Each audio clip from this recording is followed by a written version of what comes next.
सराव संच 8.3 उदाहरण पहिले. एका समांतरभुज चौकोनाच्या सम्मुख कोणांची मापे 3x - 2 अंश आणि 50 - x अंश आहेत, तर चौकोनाच्या प्रत्येक कोणाचे माप काढा.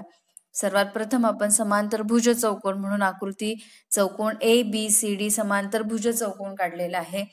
सम्मुख कोन या ठिकाणी कोन B चा सम्मुख कोन D आहे आणि त्यांची माप आपण लिहिलेली आहे 3x - 2 आणि 50 अंश. तर आपल्याला प्रत्येक कोणाचं म्हणजेच कोन A, cone B, cone C आणि कोन D चं माप आपल्याला विचारलेलं आहे. तर आपण उदाहरण सोडूया. तर सर्वात प्रथम आपण आकृती चौकोन ABCD समांतरभुज चौकोनाची काढलेली आहे. आपल्याला गुणधर्म माहिती की समांतरभुज चौकोनाच्या सम्मुख कोणांची मापे ही समान असतात, म्हणून मापकोन ABC बरोबर मापकोन ADC. आता कोन ABC चं माप दिले 3x - 2 आणि कोन ADC चं 50 - x. स्वरूप पदांचं आपण पक्षांतर करूया. 3x - x पक्षांतर अधिक x बरोबर 50 - 2 चं पक्षांतर अधिक 2. इथे बेरीज येईल 4x बरोबर 52 म्हणून x बरोबर 52 गुणिले 4 चं पक्षांतर भागिले 4 म्हणून x बरोबर 13. आता आपल्याला मापकोन ABC चं माप आपण काढूया. आपल्याला दिलेलं आहे 3x - 2 म्हणून 3 x ची किंमत आहे गुणिले 13 - 2. 33 39 - 2 बरोबर 37 अंश. आता आपण मापकोन ADC चं माप काढूया. 50 - x दिलेलं माप आहे, 50 - x माप आहे 13 म्हणून मापकोन ADC म्हणजे सम्मुख कोन हे एकरूप म्हणजे 37 अंशाचे आलेले आहेत. आता बाजू AD समांतर BC आणि जर AB छेदिका घेतली की आपण या ठिकाणी मापकोन ABC अधिक मापकोन BAD बरोबर 180 अंश. पहा आकृतीमध्ये कोन ABC अधिक मापकोन DAB बरोबर 180 अंश, कारण ते आंतरकोन आहेत. आंतरकोन का होतात? कारण या दोन समांतर रेषा आणि AB छेदिका असेल तर या ठिकाणी होणारे कोन हे आंतरकोन होतात. किमती टाकूया. 37 अंश अधिक मापकोन BAD बरोबर 180 अंश, म्हणून मापकोन BAD बरोबर 180 अधिक 37 पक्षांतर वजा 37 वजा बाकी 40 अंश आणि म्हणून त्या ठिकाणी कोन BCD सुद्धा किती येणार आहे? कोन A चा सम्मुख कोन C आहे, म्हणजे BCD चं माप सुद्धा 143 अंश येईल.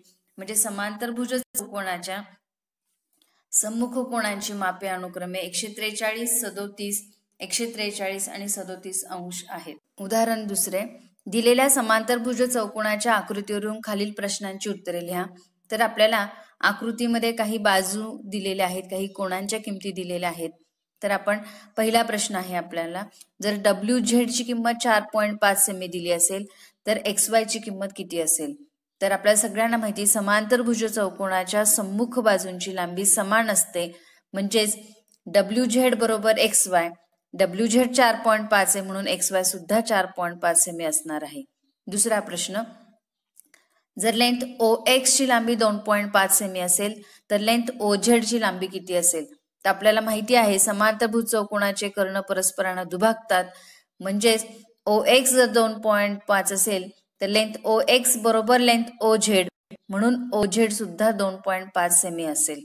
तिसरा प्रश्न, जर आपल्याला लेंथ YZ ची किंमत 8.2 सेमी दिली असेल तर आपल्याला XW ची किंमत विचारलेली आहे.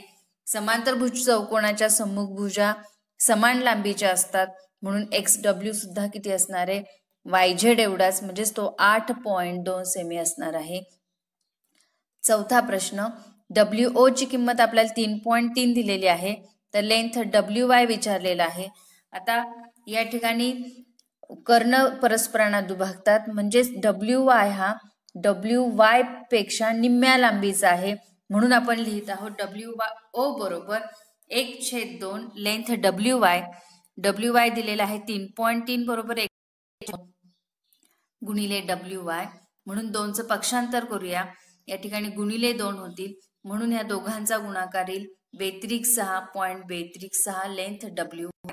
चौथा प्रश्न आहे कोन WZY. पहा आकृतीमध्ये कोन WZY या पूर्ण कोणाचं माप 120 अंश आहे, तर कोन WXY चं माप विचारलेलं आहे. आणि आपल्याला माहिती आहे समांतरभुज चौकोनाच्या सम्मुख कोणांची मापे समान असतात, म्हणजेच ते दोन कोन समान झाले आणि म्हणून कोन WXYचं उत्तर असणार आहे 120 अंश.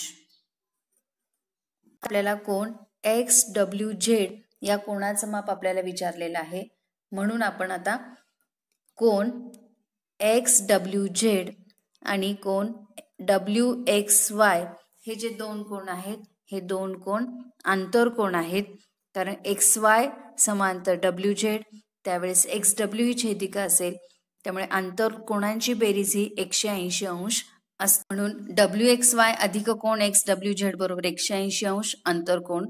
म्हणून कोन WXYचं माप आहे 120 अंश अधिक एक कोन XWZ बरोबर 180 अंश.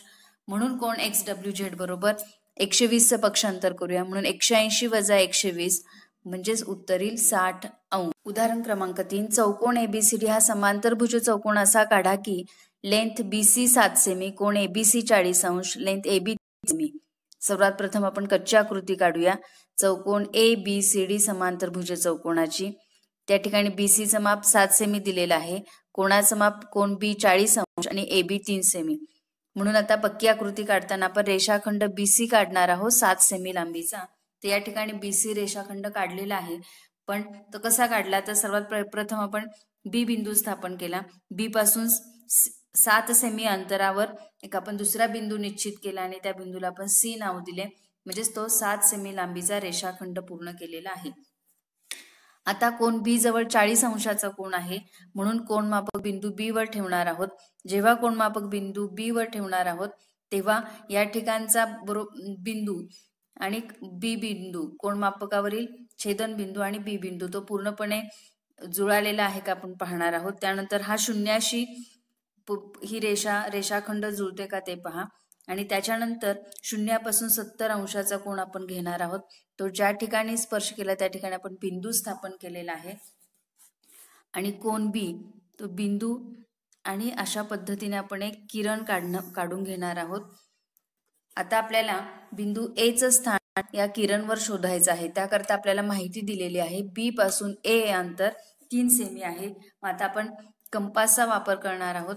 पट्टीच्या साहाय्याने आपण शून्यापासून 3 सेमी अंतर पहा मोजलेलं आहे आणि B पासून आपण जो किरण काढलेला आहे त्याच्यावर आपण कंस काढलेला आहे. अशा पद्धतीने आपल्याला A हा बिंदू आपण स्थापन केलेला आहे आणि आता आपल्याला बिंदू D चं स्थान निश्चित करायचं आहे. म्हणून आपण आता C पासून समांतरभुज चौकोनाच्या सम्मुख भुजा एकरूप असतात, म्हणून C पासून D अंतर सुद्धा 3 सेमी आहे. म्हणून C पासून मी 3 सेमी अंतर तेच कायम ठेवून एक कंस पूर्ण करणार आहोत.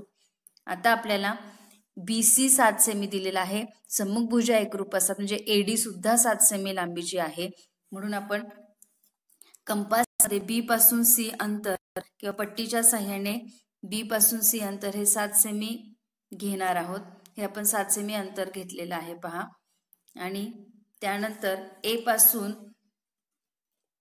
आपण 7 सेमी अंतरावर एक कंस स्थापन करणार आहोत. तो ज्या ठिकाणी छेदला त्या बिंदूला आपण D हे नाव देऊ आणि अशा पद्धतीने बिंदू CD